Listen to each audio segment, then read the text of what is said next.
This is an RNIB talking book. The Drowned and the Saved by Primo Levi. Read by William Abney. Primo Levi spent over a year in the Auschwitz concentration camp. This book is an attempt to make sense of his experiences and to try to understand how a nation could set up a system to butcher millions of people. Eventually he gave up the struggle to come to terms with it and committed suicide in 1987. Introduction by Paul Bailey. We, the survivors, are not the true witnesses. That deeply held conviction informs virtually everything that Primo Levi wrote. The true witnesses, those, that is, in full possession of the terrible truth, are the sommersi, the drowned, the submerged, the annihilated. They were not merely destroyed, they were blotted out of existence. The human ashes coming from the crematoria, tons daily, were easily recognized as such because they often contained teeth or vertebrae. Nevertheless, they were employed for several purposes, as fill for swamped lands, as thermal insulation between the walls of wooden buildings, and as phosphate fertilizer.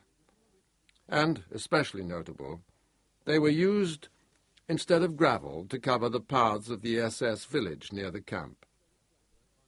I couldn't say whether out of pure callousness or because, due to its origins, it was regarded as material to be trampled on. We speak in their stead by proxy, Levi says of himself and those others among the salvati, the saved, who have written of their experience of the concentration camps. In this, his last book, he speaks with a sometimes fierce eloquence for the millions of witnesses who disappeared.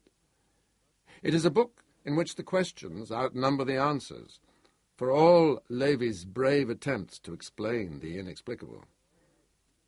The voice that sounds in his writing is that of a reasonable man, dismayed by the lack of reasonableness in his fellow human beings.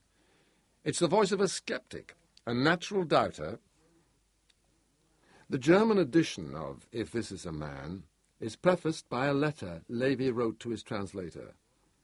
In it, he remarks that writing about his time in Auschwitz had given him not only maturity, but a reason for living. The letter goes on.